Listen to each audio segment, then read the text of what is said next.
जय श्री राम दोस्तों आपने कभी ध्यान दिया है कि जाप करने की हर माला में 108 मन के ही क्यों होते हैं? चाहे वो रुद्राक्ष के हों, तुलसी के हों, विजयंती माला के हों, हर जगह ये संख्या एक सी मिलती है। और सबसे रोचक बात यह है कि माला के ऊपर जो सबसे बड़ा मनका होता है उसे सुमेरु कहा जाता है, लेकिन उसे कभी गिना नहीं जाता। जाप हमेशा सुमेरु के पास वाले मनके से शुरू होता है और उसी के पास लौटकर पूरा होता है, लेकिन सुमेरु को कभी लांघा नहीं जाता, क्योंकि माना जाता है कि वो ईश्वर का प्रतीक, ब्रह्मांड के केंद्र का चिन्ह, जहां से सारी ऊर्जा जन्म लेती है।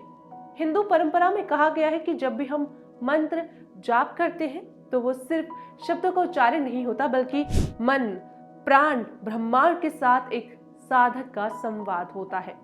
इसलिए 108 की संख्या को ऐसा मध्य बिंदु माना गया जो हमें ब्रह्मांड की लय से जोड़ देती है।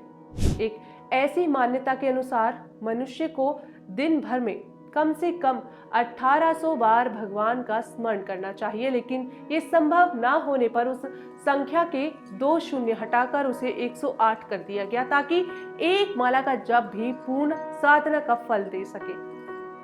दूसरी मान्यता कहती है आकाश के 27 नक्षत्र जो होते हैं वो हर नक्षत्र के 4 चरण यानी कि 27 गुणा 4 108। इस तरह माला का हर मन का एक नक्षत्रीय ऊर्जा का प्रतिनिधि बन जाता है।